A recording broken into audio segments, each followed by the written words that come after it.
and then let's jump into questions. In June of 2018, there was a dye study conducted by DMF and FDA of the Plymouth wastewater treatment plant, and we do that to try to figure out exactly what the extent and the impact of the wastewater treatment plant is on the growing area. And of course, it discharges inside Plymouth Beach and has an impact on the entire 3-bay system. FDA provided all the data and provided all the instrumentation and designed the study. So it was released for 1 day of dye, and then they tracked it for the rest of the week. The reason we have to do that is to try to evaluate what the impact is from that treatment plant. And it's a model ordinance, NSSP model ordinance requirement. There's mandatory closed safety zones at 1,001 dilution lines. So it's in that 1,001 dilution line that may expand our existing prohibited closed safety zones around the outfall. In addition to that, the model ordinance says you should have a conditional area, which is the extent of that impact under failure conditions at the treatment plant. So that could be, generally it's 100,000 to 1, but it is whatever that the flow rate is, and whatever the level of dilution, or excuse me, contamination is under failure. So these are requirements in the model ordinance and in the guidance document. There may need to be reclassification around that wastewater treatment plant. In particular, what they say is they don't want, the guidance says they don't want to see an area of a treatment plant going into an area. It goes from prohibited to an approved classification. They'd really like to see some conditional classification in between that. And this is an example, a generic example of a discharge from a wastewater treatment plant. It goes into a prohibited zone, and that's the 1,001 line you can see there. And then from there, it's under failure conditions, what the extent is of that of the effluent from that wastewater treatment plant on the growing area. So that's going to be a conditionally approved classification, and the edge of that is where the 14 fecal coliform line would be under a treatment plant failure condition. So from there, it goes from conditionally approved to approved. Now, conditionally approved and approved, they have the same water quality standard, 14 fecal coliform per 100 grams, 100 mils. But a conditional area is based on the performance of some condition, some polluting condition. So that can be, it could be rainfall, it could be some CSO perhaps, or a wastewater treatment plant failure. So that's the way, in theory, it should look.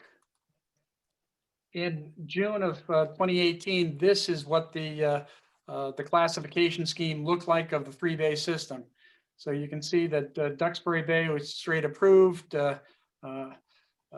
Kingston Bay was kind of a combination of this prohibited, seasonal closure, and approved.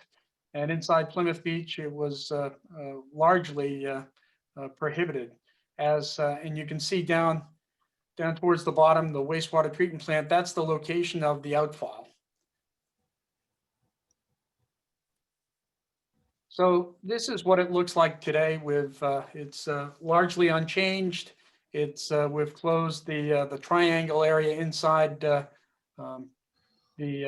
Plymouth Beach, but the other areas remain approved.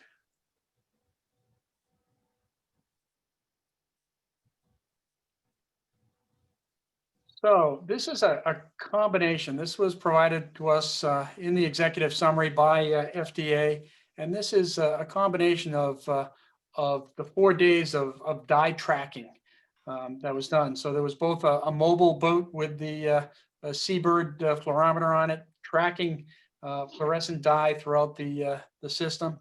In addition, there were some devices that were standalone that sat in the water and just took samples periodically to for dye. And to draw your attention to, you can see the purple, and the purple is all tracks or all release that are less than 1,000 to 1. So you can see the dye that was coming from the wastewater treatment plant is concentrated inside of Plymouth Beach and in the channel.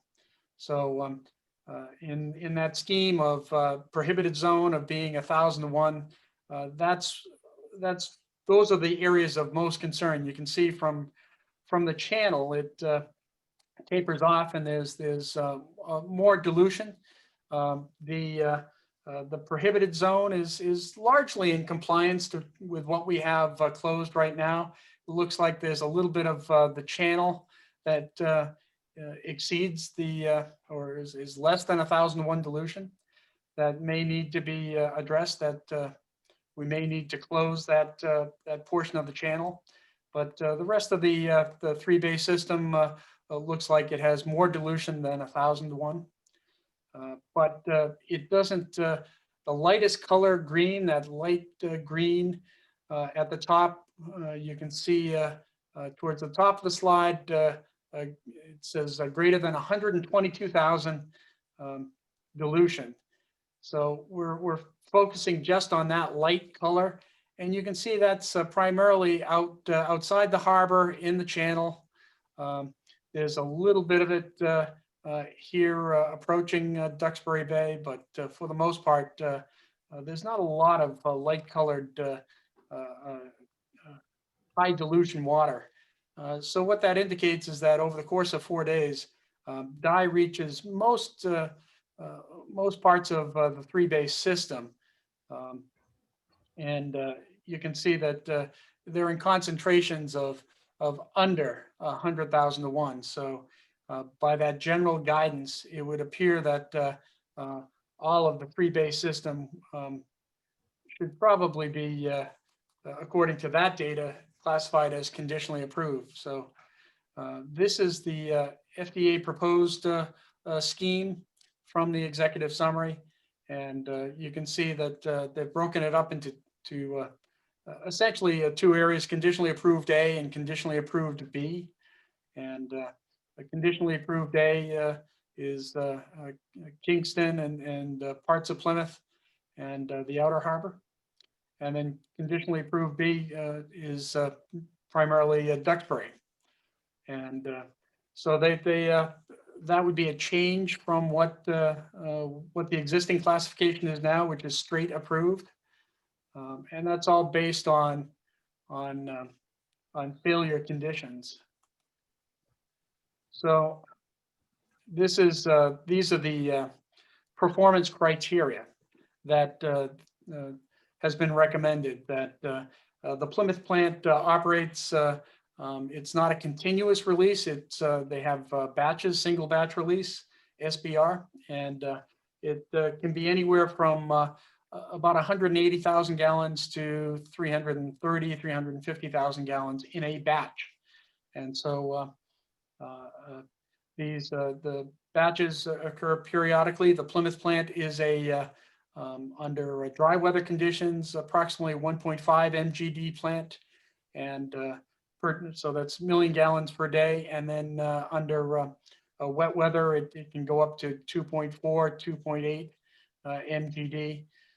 So this is the proposed performance standards for the classification of Plymouth Bay, or the whole 3-bay system, is for the conditionally approved area. So that's Kingston Bay primarily in Plymouth.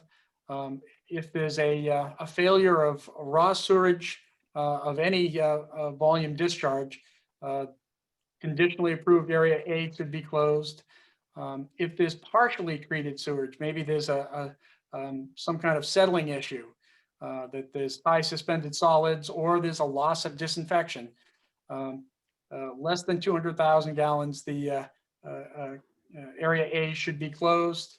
And then partially treated sewage more than 200,000 gallons, of course, it should be same idea. If there's settling issues, a loss of disinfection, or both, they should be closed.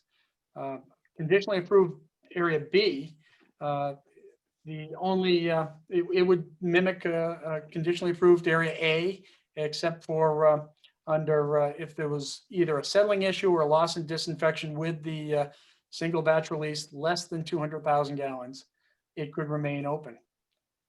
So that it's all based on the performance of the plant and their flow rates, and plant upsets. So that's what is the recommendation.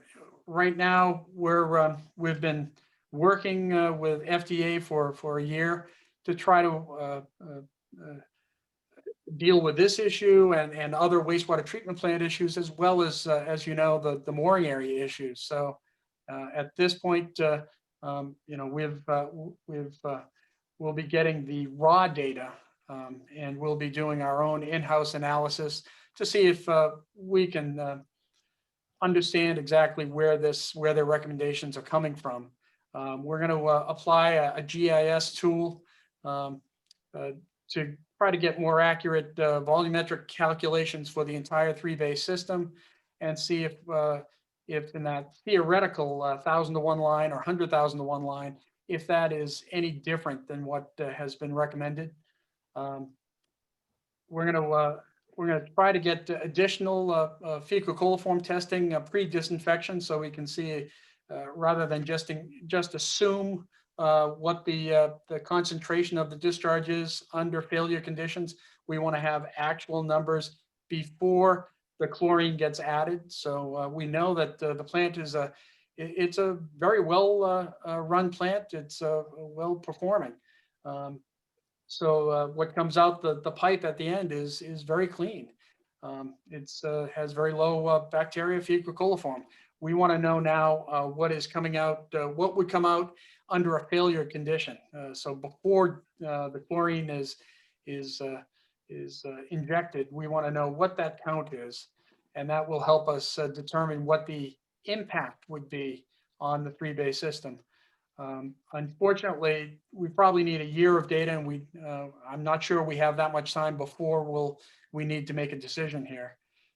Certainly, we can also use a viral indicator, MSC. It could be used to demonstrate plant performance and that it is a high-performing plant.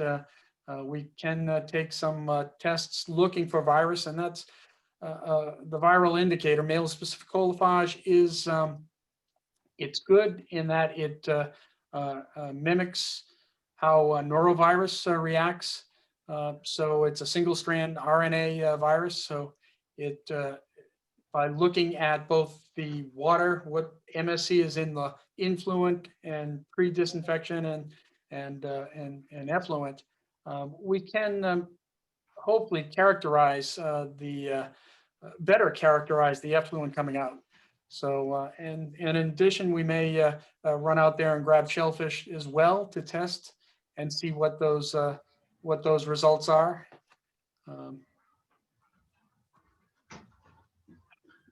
So we're going to have to respond to FDA and fairly quickly.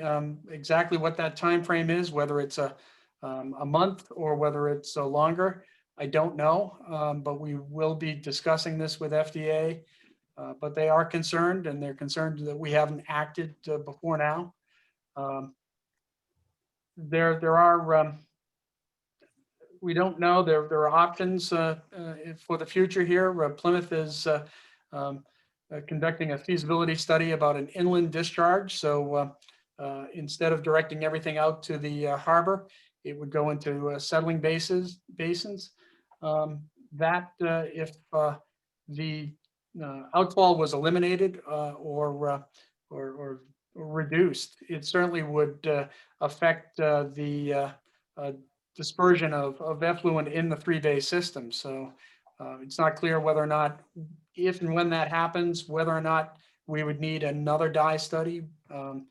But that's certainly, that would be a very positive outcome for the three-bay system.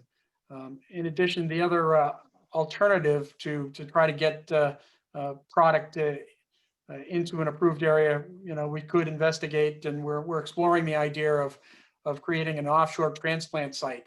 And is that even feasible? Is that even possible under the current regulatory structure that DMF has, and under the model ordinance requirements? Is that possible? It seems reasonable. There are ways of relaying product from more contaminated areas to cleaner areas, and this would be straight approved. This would be a conditionally approved area to a straight approved area. So that might be possible, but there are complications with that. It could take the good part of a year to get a new area approved. And we're talking about the areas in Cape Cod Bay, and that's a concern for any vertical lines. So we're not sure, but we're looking into both of these. But that's our place. So I wish I had a firm timeline for people. I don't, but it could be within the next month that we have to make a change here. Greg, have I covered most of the talking points? I think you got most of it. I think what's going to happen with the questions that come are going to go into different avenues. So I agree with you. Once we start answering questions, it's going to cover a lot more bases. Okay.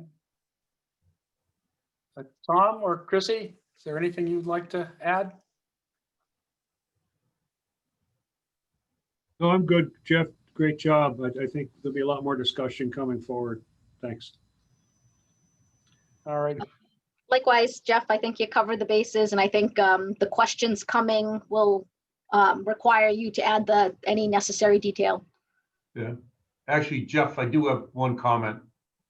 That for all the people that are out there, and it's probably a lot of agriculturists, we've been basically fighting with FDA for 1.5 to 2 years on this issue. And even if something happens in the next month or two, we're not giving up on Plymouth-Duxbury-Kingston. We're going to keep fighting to kind of minimize the result that has to at least temporarily be there. So don't feel that, I mean, you're on your own after we make an initial reclassification, because we're still gathering data. We're still going to look at this, and we're still going to fight on your behalf. Okay. Julia, do you want to open up for questions? Or can you hear me okay? I'm in the Boston office today, so it's not great Wi-Fi. Okay, perfect. So we have 3 questions in the queue. I want to go to Scott Storrs' question first. He chatted earlier when you first started presenting and asked if you could define the 1,000 to 1 line. How is it determined, and is it based on a bacteriological study? Yeah, it's let me pull up that. It's based on 1,000 to 1 is the dilution of the effluent, and so it's at worst case it's where is that line that where you have to draw the line where the fecal coliform goes from greater than 14 to less than 14, and so For the dye study, they're looking at dye concentrations. So what is the dye concentration from where it was injected in the plant to, just one 1/1000th? Where is that line? But certainly we'll be trying to get fecal coliform data to document if there's more removal of the fecal coliform, which is our program standard. So it's yeah, that 1,000 to 1, and then the 100,000 to 1 is the under failure conditions. Where does that line fall? And again, what you're seeing on screen now is an example, and it was this was an example presented in a training course, and they're focused on the fecal coliform, whereas this slide is dye concentration. So they're apples and oranges, but certainly we need, regardless, generally that 1,000 to 1 line.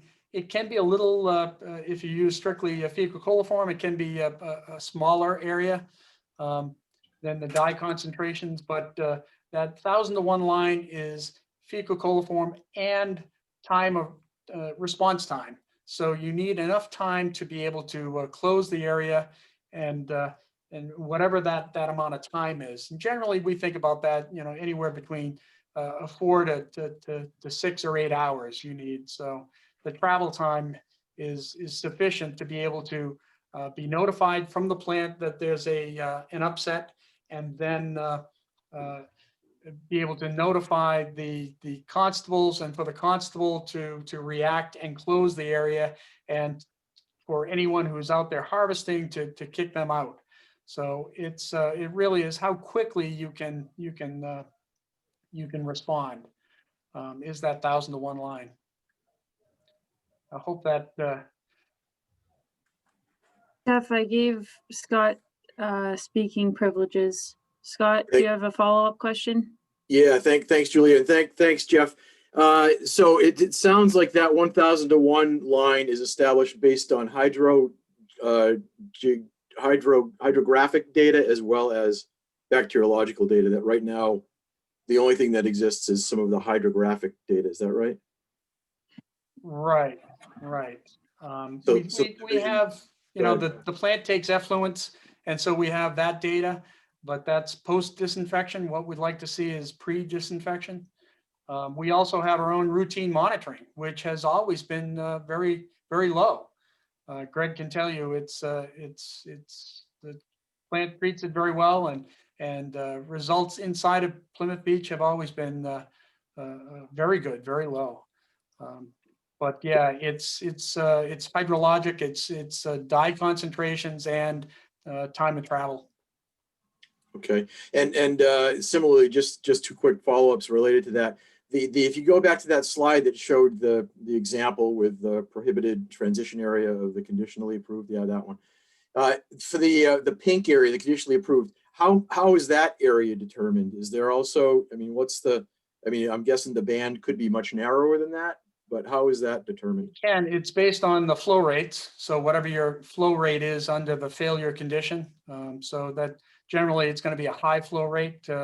And then it's under, where is that 14 line? So if it's, if you've lost disinfection and you're having raw sewage or treated effluent that has not been disinfected, you combined with that failure flow rate, that's how far out you have to set it. Okay, yeah. So it sounds like, and I promise I'll be quick so that others can get a chance to ask questions. It sounds like there's still a lot of data that needs to be collected before you can really definitively define the lines. And I'm curious, related to that and related to what sounds like improved water quality profiles there, what the opportunity is for a moratorium and any reclassification until you get that real-time data, given that it's going to have a real and significant impact on any harvesting or sale in that area. Greg, did you? Yeah, just On that point, Scott, we're kind of tied in right now to the data that FDA accrued during the dye study. What we're trying to do is get our own data and also review what they had to kind of minimize or shrink what they're suggesting we do, because we think it's a little bit of overkill. But again, when you have a plant that puts out like 1.6 MGD, and it's a fairly shallow estuary until you get to the mouth of Plymouth Harbor, that's not a great scenario, but we've kind of got to go because we have nothing else to go for. And it's been a year and a half plus that we've kind of been not moving it off, but evaluating the situation. But in the meantime, we're going to get our own data to justify that it shouldn't be what they're saying. But we have to wait until we get that data before we can present it to them.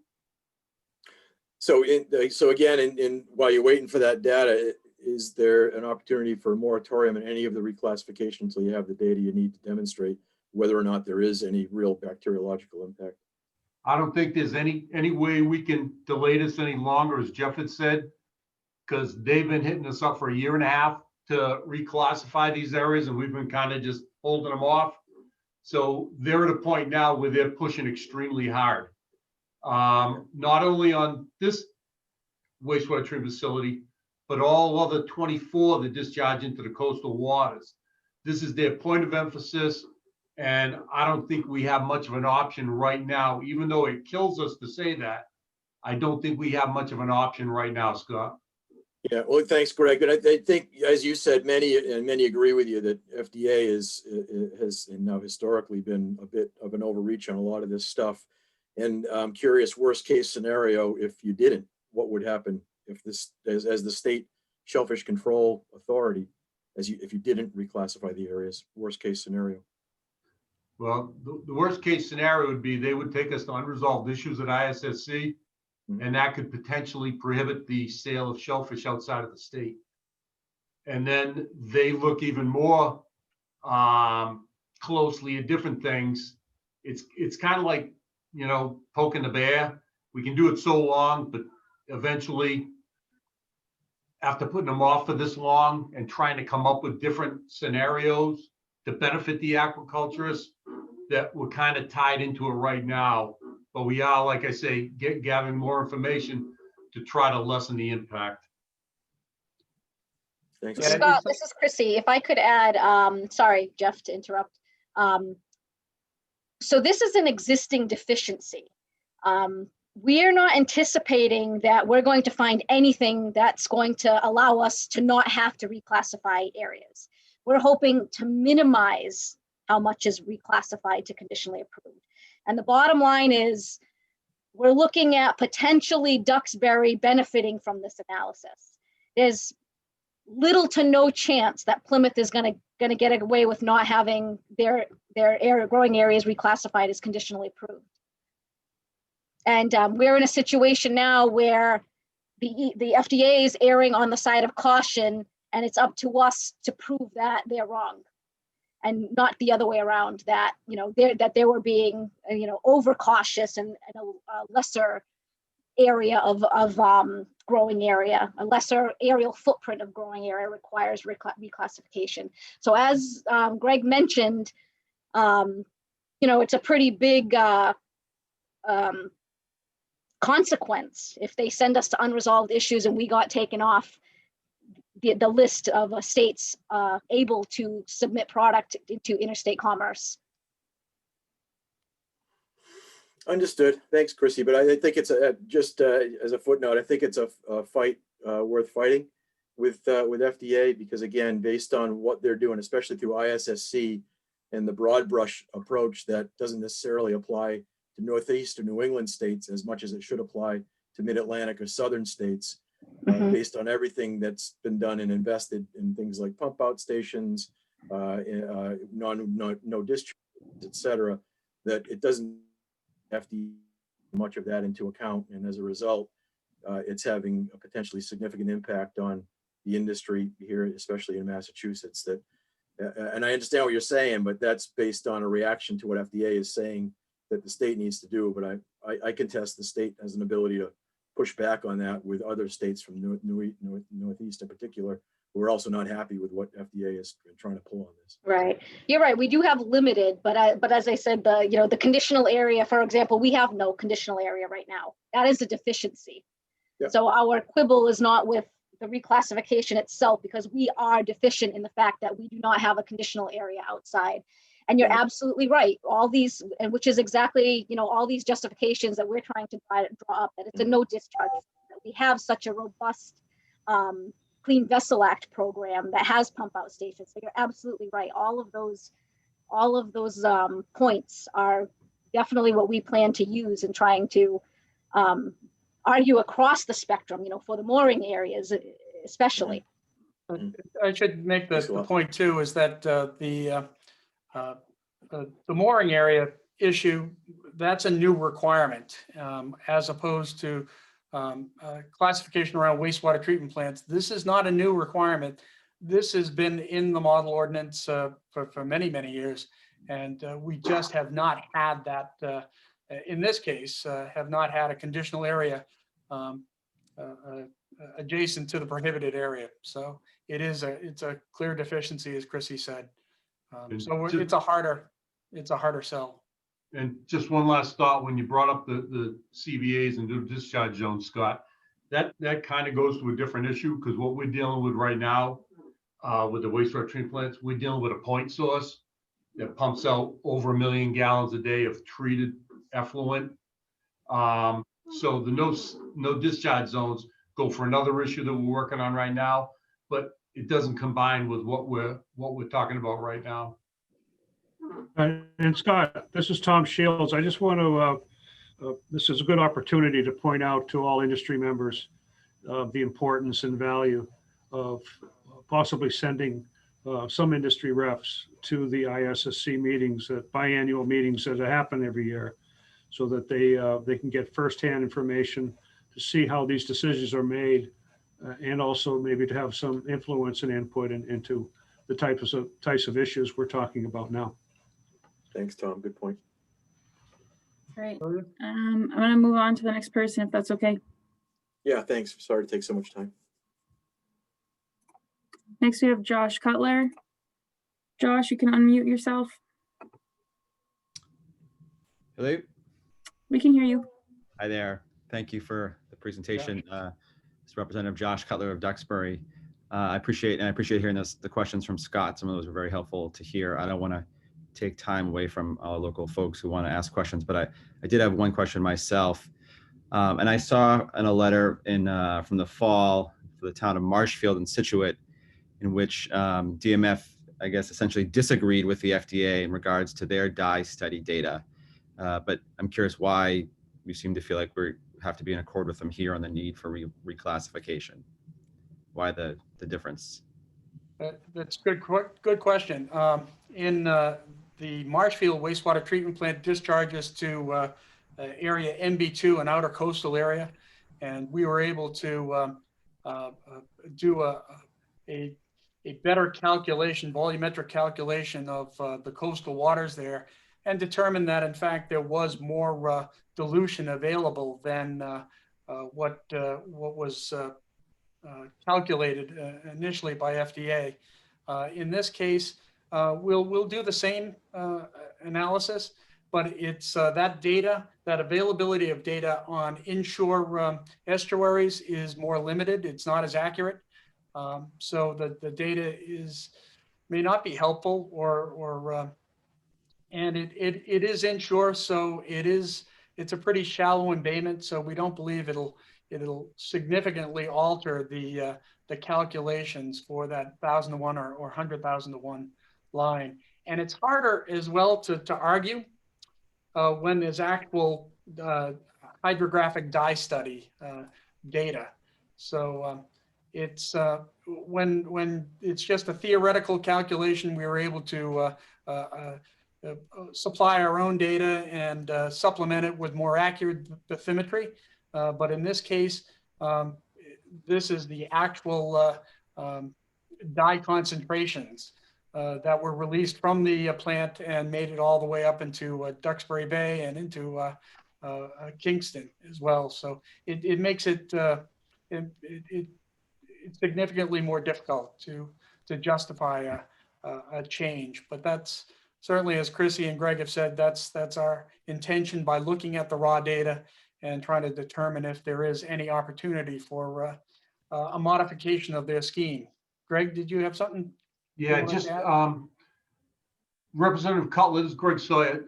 Were you speaking more about the north and south rivers? That's the letter that I have here in front of me, yes. Okay. What happened in the north and south rivers is every year FDA comes to our office and picks about 10 or 15 areas out, and they have an emphasis. In 2018, it was on wastewater treatment facilities. Then they went in part to Marshfield and Situate. What came out of the Situate discussions was there was no dye study done in the north and south river, but they did some modeling. And what they determined was that both rivers should be prohibited because that's your dilution. Well, we filled out the paperwork to have them do a dye study this year. And God knows with COVID, if they're going to come down anytime soon. But our feeling is this, that we don't want to leave any stone unturned. And we know North and South River are tremendously important. That's basically all Marshfield and Situate have to shellfish. And it killed us to do what we had to do, but they wanted us to reclassify it to prohibited, really shortly. And we said that we would just change the status to closed. It would not open this November, which is what the letter says, and we would wait for a dye study. The problem with the North and South River is, even though the Situate plant is very well run, the treated effluent goes into basically a man-made ditch into Heron Creek, and the North River is the dilution. It's a terrible place for a plant because there's just no water. But what we're trying to do with a dye study is to minimize the impact again. I mean, we're willing to put in, a week or two, all the people in DMF to get that study done to hopefully benefit the Marshfield and Situate towns. And we're also trying to do other things in Situate to open up area, because we know they basically lost shellfishing up to this point. So I hope that answered your question, sir. I appreciate the clarification. I'll stop here. I just wanted to offer our support. I know some of my colleagues are on the call. I know Representative Lenatra, Senator Brady, and I expect Representative Muratori are all here. So for you and for all the folks listening, if there's anything our offices can do to help support this, obviously we want to do everything we can. We value the significance of the aquaculture industry here on the South Shore and want to support it in any way we can. So I'm going to stop here and listen, but wanted to offer our extend our support. Thank you for the time. And just Thank you one very last much. just one last comment on that. I don't know if this would help or not, but if there was any way with what the town of Plymouth is trying to do to move their disposal site inland rather than going into Plymouth Harbor, if there was any way to expedite the process, that could save time. I mean, I've talked to the gentleman from DEP over and over again, and I mean, it is moving forward, but if there was any way to expedite it, I don't know if there is or isn't, but that would help out in the overall situation.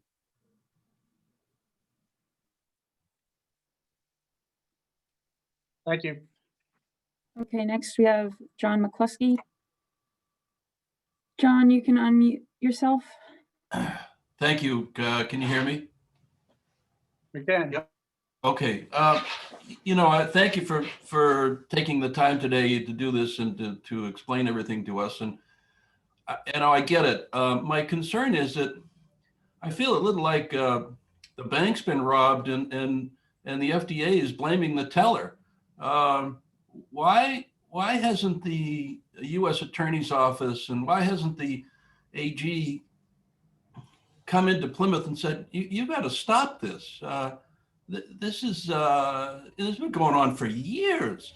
And it just seems to me to be, well, okay, they're doing it, so we have to change course. And quite frankly, I can see if we get shut down that we're going to be suing the town of Plymouth and the commissioners and individually. And you see out in, I think it was Flint, Michigan, somebody just got indicted for poisoning the water with lead. Well, they're poisoning us with untreated sewage, and I don't understand why there's not a more forceful approach in that regard. Before Greg, just one second. So you make good points, valid points, and I appreciate that. You please understand that this is there, as Greg said, there's 24 treatment plants, a minimum of 24 treatment plants that discharge to growing areas. There's actually more that discharge actually a lot to prohibited areas, and it is. At times I almost become callous to it because it's just where our sewerage goes. Massachusetts is the third most densely populated urban settings in the country, and we have pretty old and aging infrastructure. So it's a we're challenged, no question, and we have a lot of our shellfish are intertidal. They're inshore, near shore, and they're impacted by all this sewage, which is ending up in our coastal waters. So it's unfortunate. It's a tragedy, and we're having to deal with it. And one way that the program deals with it is by creating these closed safety zones and having dilution studies and having dye studies to try to do a risk assessment and try to evaluate exactly where the problems are. And our program in this country, it's a water-based program. So we're looking at the water quality. It's different than say the EU, which is all based on meat testing. We believe there's a lot more illness in those countries, and we believe our water quality testing program is superior. But it is a conservative program, and it means the 14 is a very strict standard, and to meet it is a challenge. Even in the best of times, there can be problems from rainfall impacts. We're aware of the mooring area issues, and certainly treatment plants are a big contributor. And so it's not, as Greg has said, it's not just Plymouth, it's also up and down the coast. There's Situate, there's Marshfield that we're having to deal with, Cohasset, the North Shore, there's Lynn, Gloucester, Ipswich, Newburyport. There's a lot of treatment plants that go into our coastal waters, and they have immediate impact. So I don't know how to answer your question apart from where we're dealing with it the best way we can. Greg, did you want to add to that? Yeah, just one thing. Is it okay to call you John? Say it again. Is it okay to call you John? Yes, oh, absolutely, please. One of the comments you made, I think was off target a little bit, John, when you said about contacting the Attorney General's office because they're pumping out raw sewage. That's not the case. Probably twice, and I'm guessing in the last 8 years, they've had an issue with partially treated that required us to close the bay. A lot of the, not a lot, because it doesn't happen that much, but they have had problems with the previous company that ran the plant with the collection system, where gases would build up acidity and it would burn through the pipes, and you would get some of that going into the three-bay system, which made us close it. What we're talking about today is the conditionally approved areas based on a potential that there's a failure. We think this company that's in right now, Woodward and Curran, is doing a tremendous job, and I talk to them probably weekly. We think they're doing very, very well. So the quality of the effluent is going to be very high. The conditionally approved, as Jeff has said, is based on if there is a problem at the plant, which every once in a great while, whether you're a plant in Louisiana, Washington State, or Massachusetts, once in a while something can happen. And that's the reason for the conditionally approved reclassification at this point. But if something happens at the plant, you shut us down anyway. Why do we need to go through this whole process? If there's a spill at the plant, we know we're going to get shut down. I'm assuming that's the truth. Based on the model ordinance, we have to put this in place. It's a notification system and an MOU with all the towns and with the shellfish wardens and with the plant. So that if something does go wrong, and it's about a 4-hour time of travel from the plant to the pipe, that we have enough time to call Jake in Duxbury, Joe or Chad in the other towns and say, we need to close the area right now. And it's a predetermined area, which is where, when we were involved in the dye study, this is where the dye, quote, the effluent would go. So if it's effluent that is partially treated and not treated, that's the area we have to close. And it's not just something happens at the plant, it's after the effluent is released from the plant and is going down the sewer main into the harbor. That cannot be recalled. And that's what we're worried about, is having people out there harvesting while this episode goes on. That's why we have to set up a conditionally approved area, particularly for notification purposes. You know, I don't want to steal the floor. So just one question, and there's plenty of other questions out there. Does the Clean Waters Act allow for the discharge of partially treated sewage? So that would be covered under the NPDES permit, the National Pollution Discharge Elimination System permits. And it's a EPA permit, and they specify the levels that a treatment plant can discharge.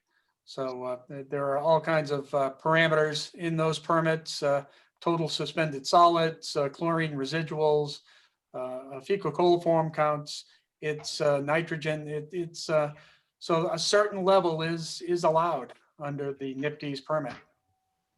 Thank you.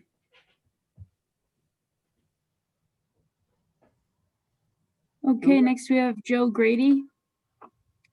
Joe, you can unmute yourself. Thank you.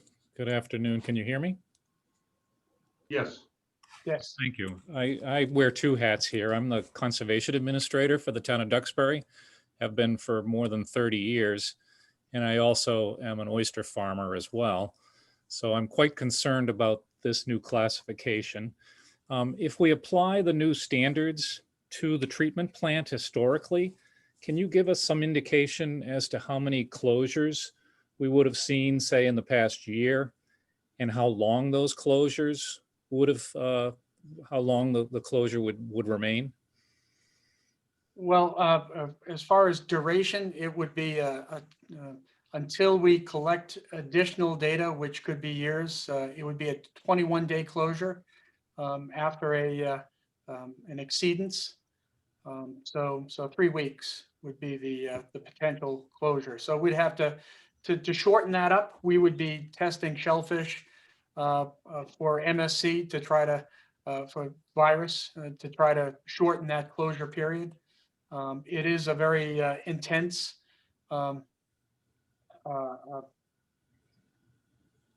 test to have to do that on multiple batches, multiple areas. So, but the default answer, it could be 21 days after after a failure ends. As far as how often it would take, it's not clear to us, and we're hoping to get more detail from FDA exactly what kind of settling issues they were most concerned about, whether it's an exceedance of their TSS in their permit, or if there's other settling issue that they were concerned about. That was not clear from the summary, the executive summary we've been provided. So, but I would imagine during the dye study, Greg, I believe their flow rates were above the 200,000 single batch release very often. So it's potentially it could be, you know, it could be Well, it's hard to know. Certainly loss and disinfection is rare. So that's, there was a multiple, let me pull that up again. There was multiple conditions there. So if it's the single batch release is less than 200,000 gallons, settling basin issue, or loss and disinfection, or both. So loss of disinfection is rare. So it's a well-run plant, but exactly what the settling issue was, I can't tell you. And then the amount of time that it's greater than 200,000 gallons, it's not clear, but that flow rate happens in probably wet weather is when you see that. Thank you. In the 1980s and in the 1990s, the town of Duxbury, the town of Kingston, and the Duxbury Beach Reservation spent considerable time and money monitoring proposals to expand the Plymouth sewage treatment plant and the discharge that we're now talking about today. And after years and years of court battles and permitting battles, the new system that discharges a lot of the effluent in the ground at Camelot Park was built and permitted. It sounds like the town of Duxbury and probably Kingston and so forth will have to get back into the business of monitoring Plymouth's wastewater treatment plant. Can you suggest ways that we can get involved to do that? The town of Duxbury prides itself on a clean bay. The residents expect that the town will do everything in its power to make sure that the bay stays clean. We've invested a lot of our own money and time to do pollution remediation work through coastal zone management grants. And so we're going to have to get back involved with it. Do you have some suggestions of how we can do that? I'm not sure if there's any representatives from Plymouth, from the treatment plant on the call, but I don't think so. I suspect we could probably facilitate that. We definitely need to have additional meetings with the town to understand exactly where in the process the feasibility study is, and to understand the treatment plant even better. We have an evaluation, and the evaluation is very good. But again, as I described before, a lot of the conditional classification is based on failure conditions. It's based on if a power failure or a hurricane hits. So it's a lot of it is based on that flow rate, and so that's where we run into trouble here, and it's a stumbling block is discharging either 1.5 or 2.5 MGD, and then it's a failure condition. It's not a big embayment, it's not a deep embayment, so that's our challenge. Well, and I thank you for that. I understand that the town of Plymouth is now pursuing to expand the sewage area down towards the plantation, and I think we need to have involvement in that now that it affects the water quality in our embayment. I would like to have, the suggested ways that we can get involved. And if there are resources that you folks need, additional funding for water testing, for staff, things like that, there are numerous representatives here today that we've been in touch with and will be in touch with. We also want to help you to do the job that you're trying to do for us. So it's time for us all to get together and work on this treatment plant. Yeah. Thank you. If I could, Jeff. Very much appreciate that. Thank you. Just one question, one comment to that, Joe, is that I speak to the gentleman from DEP who's kind of the lead on this, moving the effluent inland from the pipe in the harbor. It's been going on for a number of years now, and right now they're permitting in the process of permitting the inland disposal sites. So it is moving along. They just knew that it hit the MIPA threshold, so it's going to have to go through MIPA. So if there was any way to have that moved along, because supposedly some of the groundwater gets into Eel River, the southern end of Plymouth Harbor, and that has to be looked at. And also with nutrient loading, but it is moving forward. We all wish it would go faster, but it is a very lengthy, detailed process. Once the MIPA has been taken care of, then it goes back to DEP for their final comments, instructions, permits, whatever the case may be. So it is in the process of moving forward. It's just it never moves as fast as we all want it, but it is moving forward, just so you know. Thank you very much. Good thing. And next we have Robert. Robert, you can unmute yourself.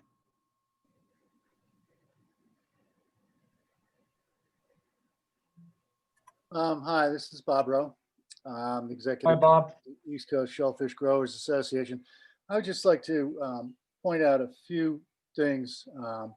One is I see that there's a potential to perhaps reduce the size of the conditionally approved area by shortening the notification time.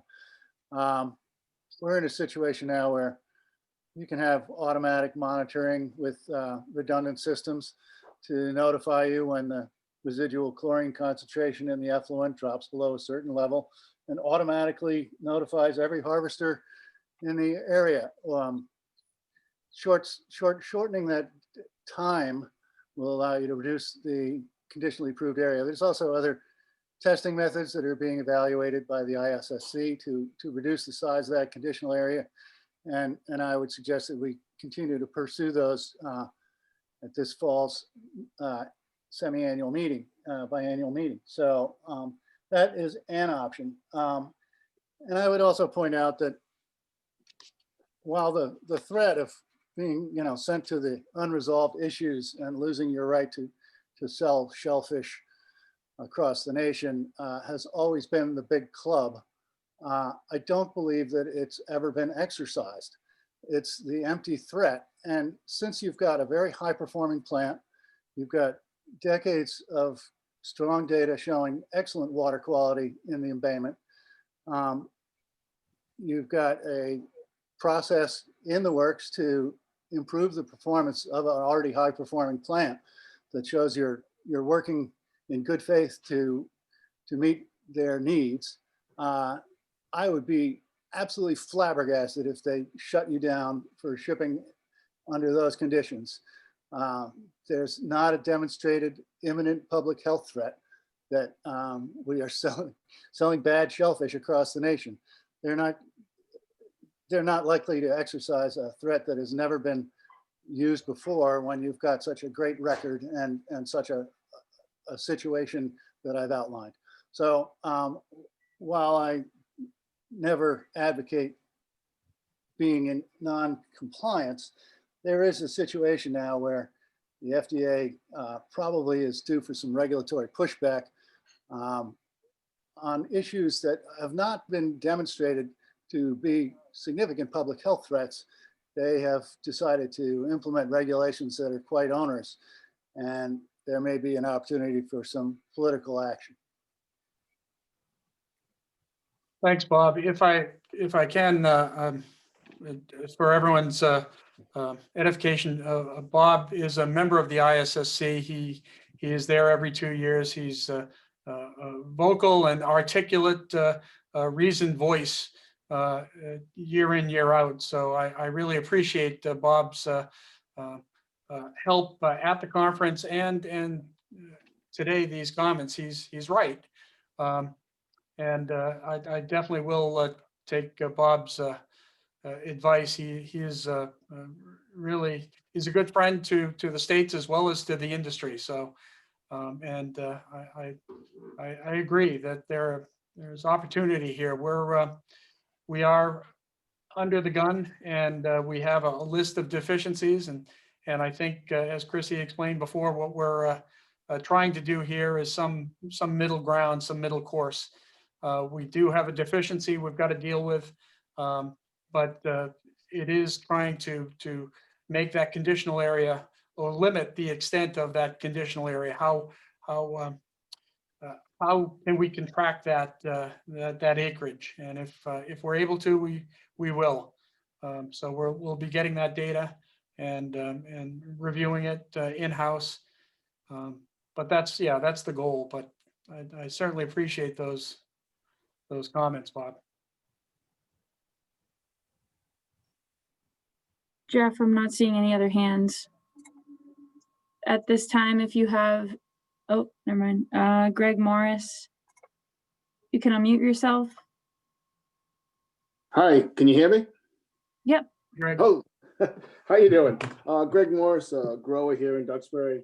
I mean, first off, I want to thank you guys for all your efforts. I know it hasn't been an easy task at all, and really, I think I speak for everyone on this call. We really appreciate all your hard efforts, and as well as the legislators for helping get things done with us all, which is awesome. You know, a couple quick questions and statements. In the dye test, you mentioned that the density was a little different than the characteristics of the concerned toxin. So that actually could buy you some time because you're saying, well, you want something that's a little better to the chance of identifying the challenge. In terms of buying time, that's one thing. Also, you know, the validity of it. Maybe they used it before and that's why they go with it, but sometimes that's just not good enough. Money, I mean, I think the main thrust, I mean, as it was mentioned before, I really appreciate and support is that, you know, we need to put pressure on Plymouth wastewater treatment to fix their system, you know, move it upland. You know, there's no reason why they should be ruining our base. It's just, you know, I understand they have a permit and all that, but, you know, we got to be moving forward, not backwards. We don't put more restrictions now on our waters because, you know, we're polluting or the perception is more is going on. We got to move forward, and we should really put pressure on the powers to be, whoever they may be, for them to fix the system.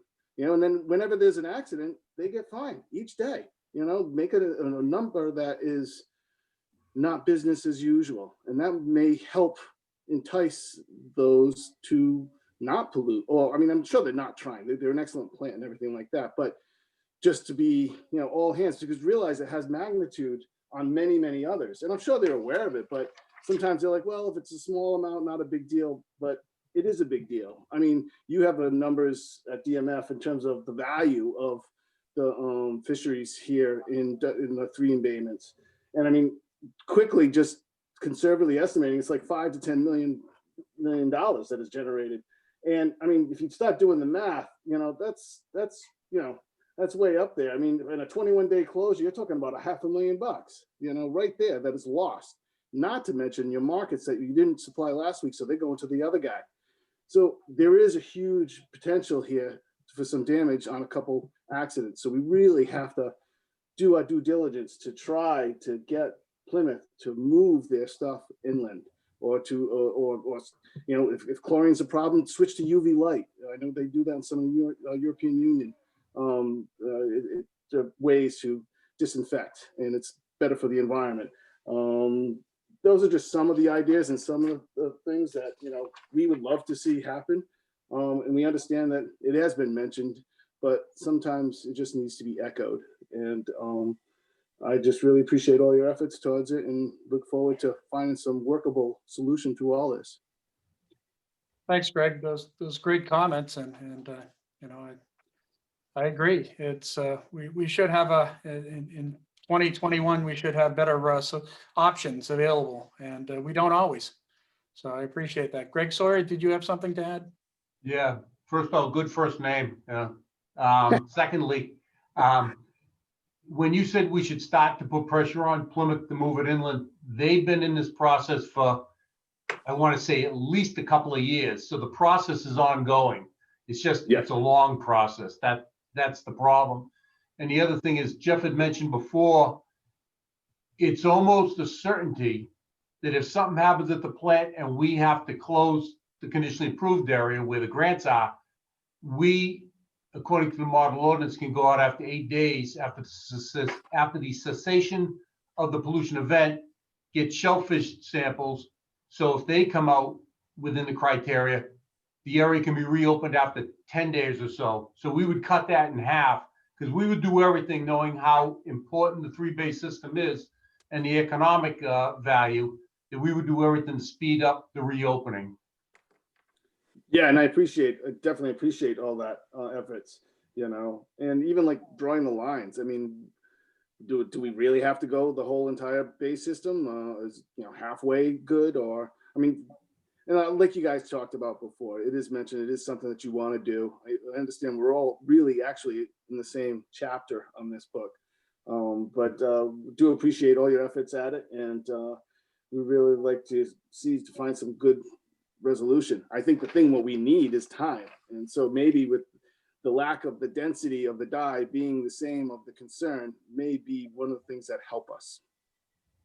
See, what the dye does, Greg, it tracks where the quote effluent would go. So if there was a failure, a total failure at the plant, that's where the effluent would go, the untreated effluent. Now, what we're trying to do is that's based on the 1.6 mgd a day. We know from the plant that they can stop after a batch release, as Jeff had said, and just store the other untreated effluent if it went that long. So we think where we may have, and it's all about gathering more data, which takes time, and we apologize, but it takes time, is to prove that the middle part of Duxbury up, something in that area, is not affected by one batch release. We have to prove it though before they will agree with us that what we want to do, which is not reclassify the entire 3-bay system to conditionally approved, is satisfactory to them. Yeah, no, I got you. And if we do change this to conditionally approved, is it like that forever? Or, you know, because I mean, I know it takes a while to do testing, to open up areas and to change areas. So I would expect it's a long process. I don't know how many years testing and all that to prove, unless all that's been changed. It's actually fairly simple as it goes, because if that point source of the plant pipe is removed, you've taken out the condition that made it conditionally approved. So from there, it would be a fairly quick, depending on if they took the pipe out, if they use it as an emergency or whatever. But if they took the pipe out and there was no flow going in the harbors, that area can almost within weeks be reclassified back to approved, because you've removed the point source, which has caused this problem. And also, this is Chrissy talking. If I might add, it would be quick because we would continue to sample it. In fact, we would now be sampling it monthly. So we would have that data. Now, if this was a prohibited area that we had not been sampling, then you're correct. It probably would take years to give it an upward classification. But we intend to continue sampling, and we would have that sampling database to look back on. And as Greg said, once the point source of pollution is gone, it can be a pretty rapid, the basic bottleneck is us doing the report, and at that point, as long as we continue the sampling. Yeah, no, that sounds great. No, that's great. Thank you. And again, appreciate all your efforts on there, and definitely would it just emphasize trying to get the Plymouth wastewater treatment plant, you know, if there is an accident, you know, placing some kind of fine in place to help push the cart a little bit more. I know we are moving it in a direction, but maybe more urgency may help the whole process, I guess is my point. But thank you again, guys. I really appreciate everything you guys are doing. Sure.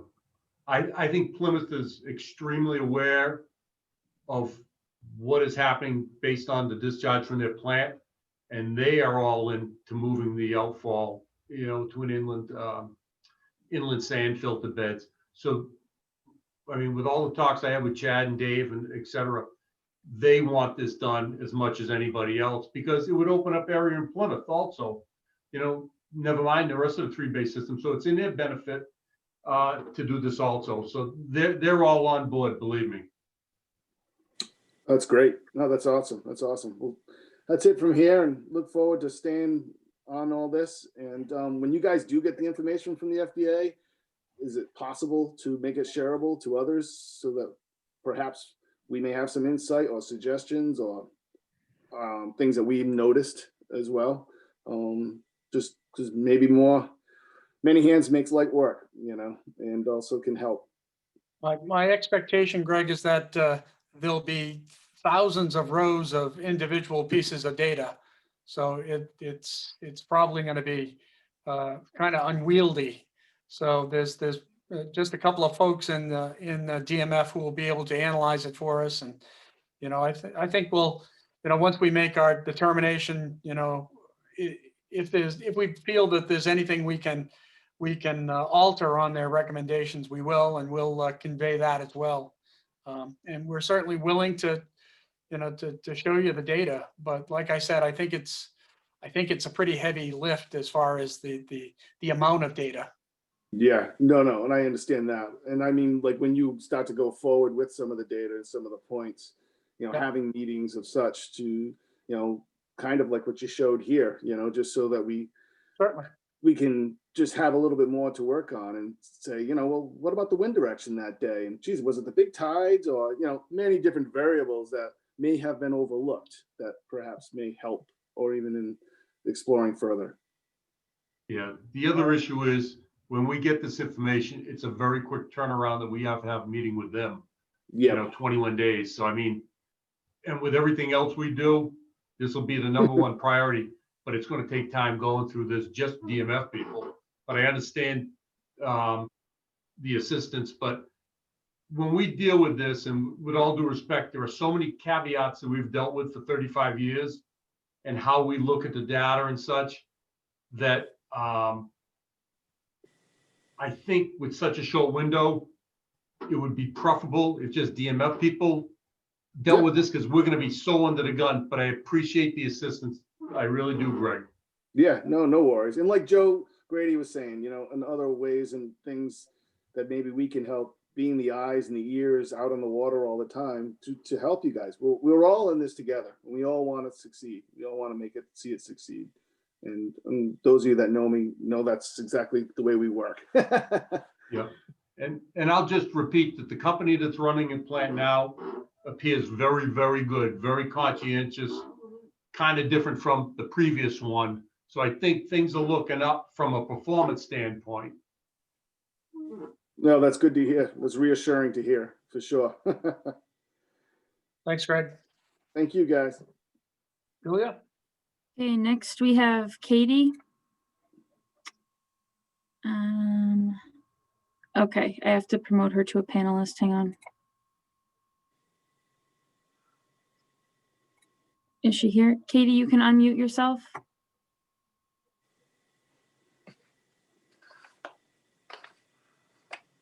Hello. Hi, Katie. Hi. Hi. So I think you guys have kind of glossed over this a little bit, and I just didn't get a real clear answer as to how reclassifying the growing areas actually changes our response to a plant failure or a large discharge.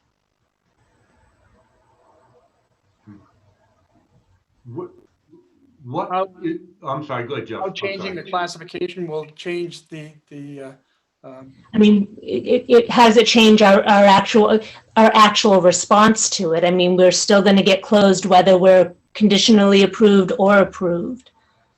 Right. So I guess I don't get the push to change the classification, because this is it's just in the case of a plant failure.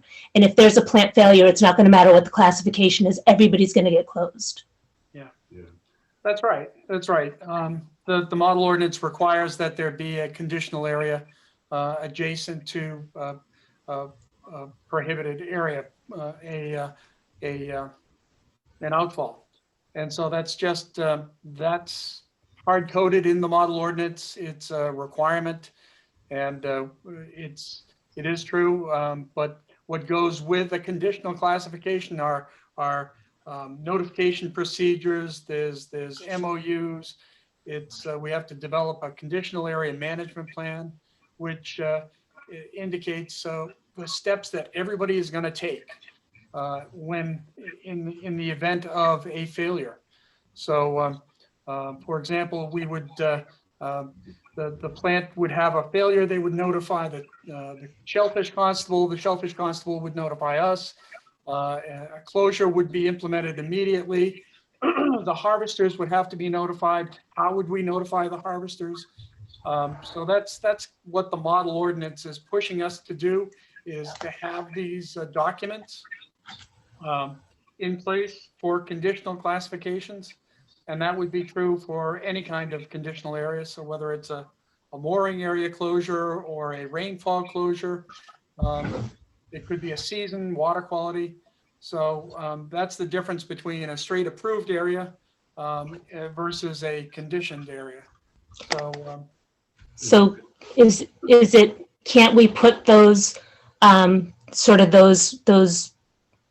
all those precautions in place and have that, isn't that, can't we just do that anyways? Can't we get all that information together, get our, contact train where, without having to change to conditionally approved? I mean, can't the condition, so I'm a grower in Plymouth, right outside that closed area is a little section where there's it's not that there's nobody growing. Like, why does it have to be the entire 3-bay system? Why can't we do a little buffer, put together, a contact tree so that everybody gets contacted? We get that all in a little booklet to the FDA, satisfy their conditions, and remain approved. I think, Katie, if I could interject here, you're absolutely right in that changing the name, the classification, isn't really going to change our reaction to a failure. Unfortunately, as Bob Rowe mentioned, where we fight, it's in the model ordinance. We have no choice on that conditionally approved area at this point. We have some leeway in trying to argue that it can be smaller, but that's probably not going to have a whole lot of impact on the Plymouth growers write-offs outside of that prohibited line.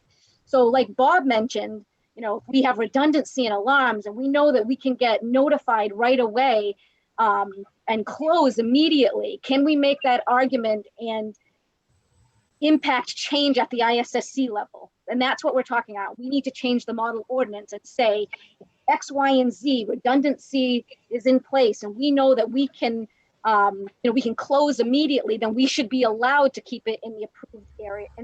Right. So can we do that?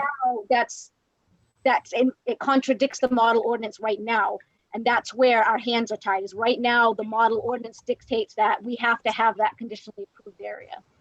Where is that model ordinance? Where can we see what is required? Sure. I will. I'll put a link in the chat. Can you see? Can the participants? Can the attendees see the chat, Julia? I can enable it. Yep. Okay, so I will put the link in the chat. And I would just express this to Katie that it's fortunate right now that there is a decent time of travel from the plant to the discharge at the pipe. Because if that was, say, 20 minutes, if the plant was right on the shoreline, that prohibited area would be a lot greater. And it would probably encompass your plants. Because it is such a decent time of travel for notification for the growers, we can keep that area conditionally approved. So that's part of the issue also. Well, but you're saying that it's right now we're okay because we have that extra time. That's not going to change. Right, but that's within a conditionally approved area. So if something happens at the plant, and God knows it's very well run, but human error, maybe something in the chlorination system breaks down a little bit, so it's not fully treated. Sure, I'm not. I totally get that. I understand that that's an issue, but it's an issue no matter what we're called. I didn't get that last part. What you called? That is an issue that isn't going to go away just because they call us conditionally approved or approved. I mean, that's an issue we deal with right now. I mean, we were closed last year, or maybe it was the year before. I mean, that stuff happens, and we respond to it. And the way that plant is set up, nothing's going to change by changing our area. So like what our area is called. So it's just a little frustrating where we haven't had any. We haven't caused any damage, yet we're not selling bad shellfish. Nothing is nothing has happened, and it just seems like this is just very arbitrary. But I understand where you're coming from, and we're not happy with the whole process. But again, as was stated, it's in the model ordinance. We have to do this. We don't have any, say either way. We have Right, to but do does the it. model ordinance give you like how big how big the area has to be, how many feet, like how do they decide how deep that conditionally approved area has to go to? I mean, Conditionally how approved area is based on a failure at the plant. And right now, it was depicted on a 1.6 MGD, which is what the plant does in a day. So it's that based on the depths of waters to get to 100,000 to 1. That's the area that was depicted. It was mathematically, determined. Now, if we can show that the plant, and you're in a tough situation because you're right outside of ground zero. But Yeah. if you can show that only one batch release could potentially be released, then we can limit maybe the effect of a massive conditionally improved area. But as Chrissy said, there's no way to get away from it for you and the Kingston diggers because you're at ground zero. But that's what we're trying to do. I mean, the fight's not over, but you are the closest to the point source, and that's an issue. And Katie, hi, it's Tom Shields with Marine Fisheries. I also want to point out that a lot of these discussions are talking about the new model ordinance. The fact of the matter is that our classification of the three-bay system has been out of whack with the model ordinance probably before 2018, and that we've been called out on that by FDA many times. We're basically out of conformance in properly classifying the three-bay system as it's determined by the model ordinance. So that's why we have to make a change very quickly here. I've been out of compliance for a number of years, and our changes have to be made. That not to preclude our efforts to try to limit the impact of or the size of the conditionally approved area, but our hands are tied. We have to make classification changes because we're non-conformist, out of compliance for a number of years on classifying the three-bay system. So who's pushing it so like right now? If we've been out of compliance for so long, why has it become such a hot button issue right now? Because I mean, we're dealing at a time with COVID where we're all already experiencing lower sales, and it just seems if we've been operating out of compliance, I mean, a lot of us were just getting, permitted to start growing in Plymouth during that out of compliance time, and it's never been brought up. Back in 2018, FDA had an emphasis on treatment plants, whether it's Situate, Marshfield, or Plymouth. That was their emphasis. Every year they have a different emphasis. Mooring areas, treatment plants, more marinas, whatever it may be. So that really brought this to the forefront. And what we had done is we had previously classified the western side of Long Beach as approved for shell fishing, and they were very strenuously said we should not keep that open because of what the plant could potentially do to that area. That's what brought on the dye study to see if we could salvage any areas. But it's a tough place. It's a very shallow embayment. And again, you're right at the forefront. You're the first one to get hit. So, I mean, it's a bad place. If the pipe were on the outside of Long Beach, maybe everything would be saved inside the three-bay system, but it's not. All right, well, thanks, guys.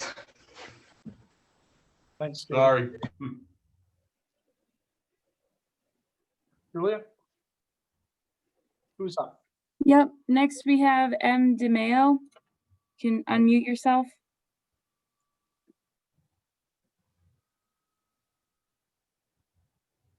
M. DeMeo. There you go. Hi, can everybody hear me? Yep. Hi, Mike. Yeah, Mike. I'm the shellfish constable from Marshall and Situate, and I feel Duxbury, Kingston, and Plymouth pain in this. We're all in this together. but I was hoping the marine fisheries could have like a comprehensive hydrographic dilution study for all of us, since we're all in this together. Maybe we could help budget fund this through our congressional folks, state delegations, senators, state reps. I think if it's one big problem for the whole South Shore as it looks now, maybe we should work together a little closer. As far as the harbor masters working together, we do that in concert almost every day. I know Plymouth-Duxbury has security cameras. So in the event of a accidental discharge from the sewer plant at Plymouth, I'm sure Chad and Jake can shut the flats pretty quick. They can tell who's out there, where they're going, what boats, and shut that down pretty quick. I think that's a good tool to use, especially if there was a discharge. Furthermore, we're in 2021 with social media and things like that. There's a new program out there called HyperReach, which any grower, any shellfish, recreational commercial shellfish grower, if their information is given to the shellfish constable harbor masters, you can do a reverse 911 call, if you will, to alert those people that, hey, there's been a discharge, please desist all shellfish operations. I think it's going to lessen the time from the 6 and 8 hour window that we were kind of talking about with the sewer plant. I know it's not the best options, but these are just tools to help lessen the time that we're all kind of facing with these what ifs. I think one person mentioned in the case of a hurricane, if we're getting a hurricane to the South Shore of Massachusetts, you're going to have a 4-day notice of events. So obviously you're not going to be digging during a hurricane, things like that. So I think collectively there's a lot we can do together to help mitigate these closures up and down the East Coast of our waters. As far as the 1,000 to 1 ratio and 100,000 to 1 ratios, those just seem like whole numbers to me, and I've yet to see any data that actually correlates what exactly that turns into. So, like I said, I don't be the bearer of bad news, but I'm representing Marshall and Situate, and I'm the voice of reason for our area. So I'm here to help and facilitate any way we can. And maybe we need to go to the state for grant money or things that, or some kind of funding. So that's all I have. Thank you, Jeff.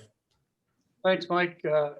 That's a great point. We've talked about trying to get fund those capabilities ourselves so that we can conduct our own dye studies.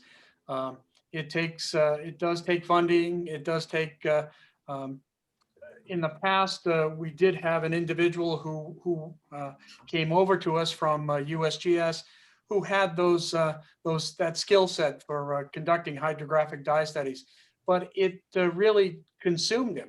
And to conduct a dye study, to plan it and to design it, it's almost a full-time job. So we don't have the personnel to do that now, and that would be a great capability for the state if we did, because there are a number of treatment plants that need this kind of attention.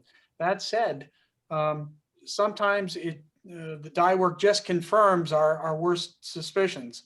So, but it definitely is needed, because at least it's a starting point, and from there we can try to evaluate what the performance of the plant is and its potential reach to those further flats. So, yeah, I agree. If we could do that ourselves, it would be much more beneficial. It would help us, and I think it would really help our constituents as well. Thank you. I appreciate the offer of the help for the harbor masters. We rely on you quite a bit, the constables, and I'm sure in the concerning the mooring area issue, I'm sure that we'll be calling on the harbor masters even more. Thank you, Jed. I appreciate all you guys' efforts. I know not everyone is perfectly pleased, and that's usually the way, but at least you guys are stepping up and having this discussions and having the outreach. So I commend you guys for doing this. Thank you. Thank you. We had a question in the chat from Craig Rosenquist. I gave him speaking privileges, but he asked, is Duxbury and Kingston WWTP discharged to inland locations or out into the Mass Bay? Yeah, there's only the Plymouth wastewater treatment plant discharging into the 3-bay system. primarily those are individual septic systems. So people have in Duxbury and Kingston and probably a lot of Plymouth as well, have their own septic systems. So those would those go straight into the ground. And that's kind of what Plymouth is proposing, is looking into, is whether or not it can take their flow from their outfall and redirect it to settling basins. Okay, next we have Bob Rowe again. Bob, you can unmute yourself. Thank you, Julia. Again, just pointing out that we have an opportunity in this fall's conference to modify the model ordinance and accommodate. I think we really need to go after 100,000 to 1 dilution scenario and look at the MSC options. So we will need to be developing proposals probably by May 15th. I would encourage, concerned parties to work with your state aquaculture association as well as with DMF.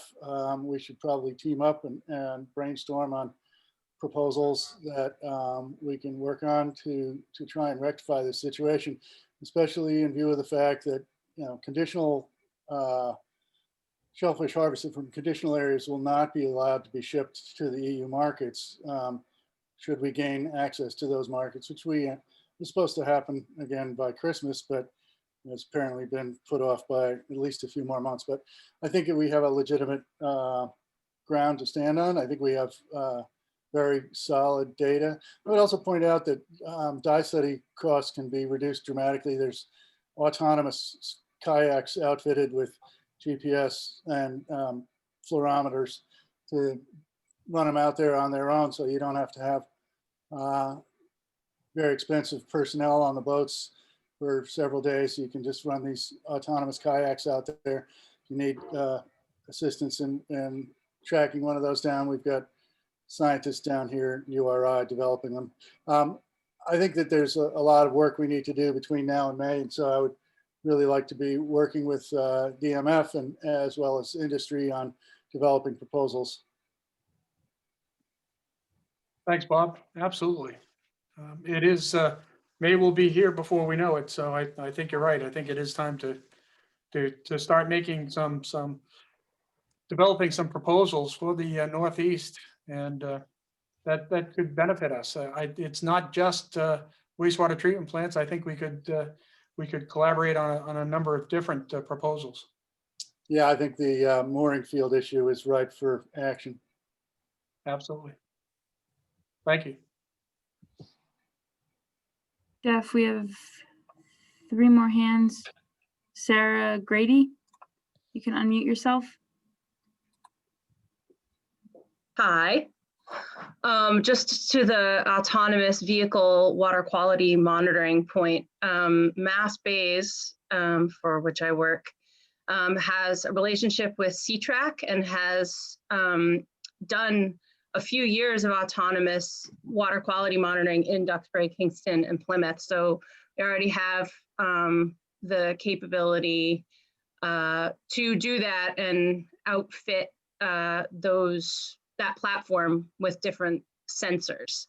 And the routes and things like that are already kind of programmed in. So, I think we would be happy to partner on any future monitoring. I've been working with Duxbury, Kingston, and Plymouth on trying to do some volunteer monitoring as well. The program kind of got slowed down by by COVID, but I'm hoping that we'll be able to restart that focus again. And I know many of the people on the call were involved in that project with me. So, and I've worked with DMF before in other places up in the north and south and Cohasset to do monitoring. So, I'm absolutely glad to help coordinate any of that type of thing.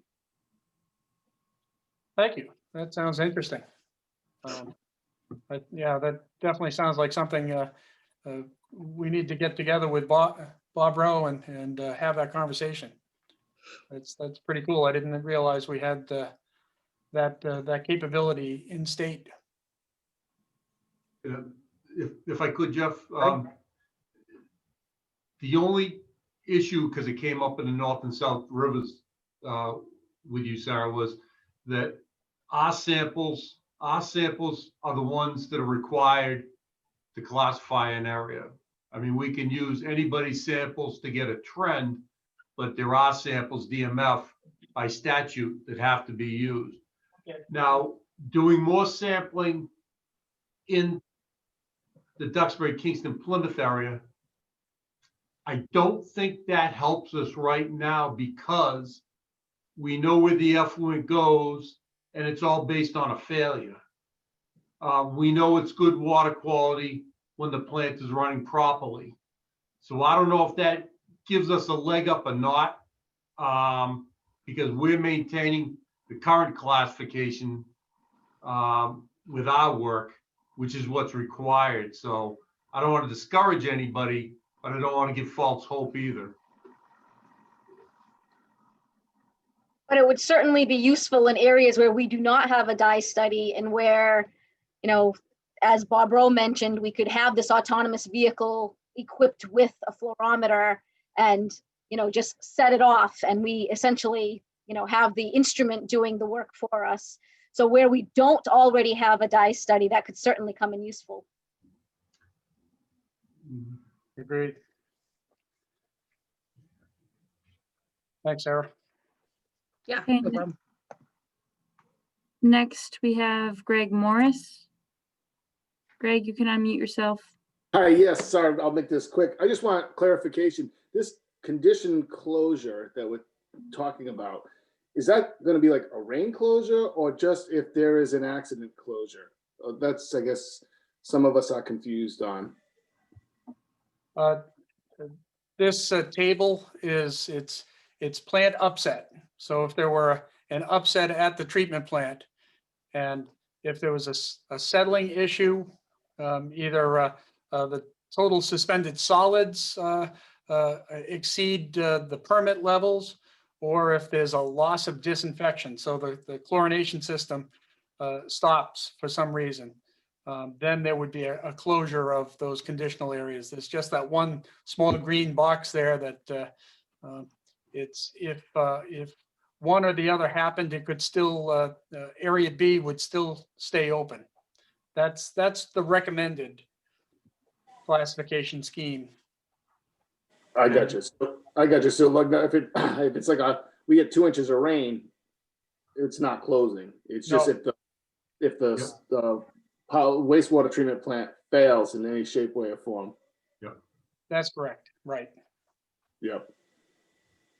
And Greg, this actually brings me to a question I have. So to your point, I think, is this conditional area reclassification is basically administrative, right? Because whether it's conditionally approved or not, we're going to be managing it in the same way. And so the area is going to be open all the time unless there is an upset or unless the specific areas have another conditional area management plan, like for rain or, you know, moorings if that happens. So essentially, the big so what here is the European market. And so for people who have no interest in getting in the European market, if those people exist, I don't know, this wouldn't really affect them, because whether we reclassify it or not, if there's an upset, they're likely getting closed anyway. So this reclassification will not close them unless there's an upset.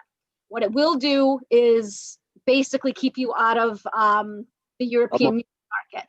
So I have a question to all the growers in the Plymouth-Duxbury, or all the growers in general, on this call. If you're able to show of hands, how many people have already taken steps to prepare their business to get into the European market? Could I get people to raise their hands if they've already spent money or had negotiations or taken steps to get into the market?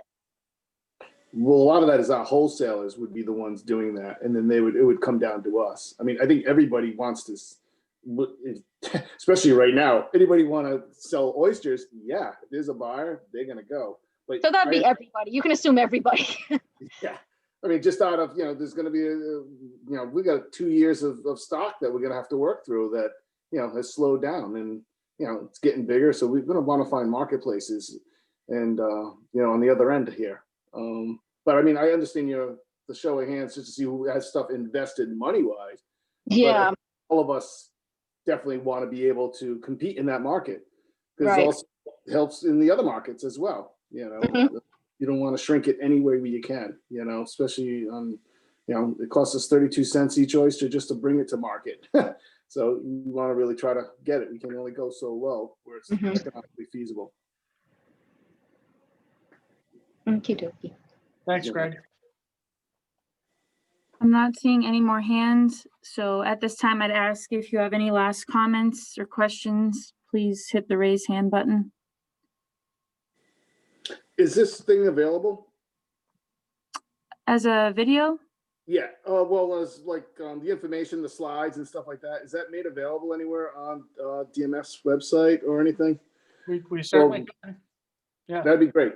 That'd be great. Just so all the growers, when we have growers meetings and stuff like that, we can also refer to it. And Thank you. Thank you, guys. yep. And the recording, I'm assuming we will post to our YouTube channel. Yep. That would be the place. Thank you. Oh, We have Scott Soares. Scott, you can unmute yourself. Thanks, Julia. I just want to also echo the thanks, Jeff, to you, Greg, Tom, Chrissy, the team at DMF. I know it's not been an easy time for you guys to go in compliance, but also echo, the offers to help in any way that we can. As it's been said many times on this call, we recognize that we're all in this together. So to the extent that we can help with anything, beyond and including up to the political side of things, helping out, don't hesitate to call on us or to keep us in the loop so that we can take action that you may not be able to take. So, but again, thank you for all your work on this. Thanks, Scott. thanks, Scott. And Scott, what I've been trying to do, and through Jeff, is we're trying through DEP to keep they're very good at doing this, and they know the hurt that this will cause, but they are very focused on moving the ball forward as quickly as they can to come to a good resolution for everybody. So they're on our team also. They're doing a good job. Thanks, Greg. Sure thing, Scott. Just one final word to everyone. We'll keep the constables informed, what we've decided. They'll be the first ones to know. So of course, we'll tell them when we have the data, what we think is going to happen, and if we're changing what I've shown you here today. We'll certainly be reaching out and keeping them in up to date in any of our thinking and our movement here. So don't be afraid to reach out to them and talk to them. But we will be analyzing this, and I suspect we'll probably have a determination in very quickly here in the next month. Thank you all. Appreciate it.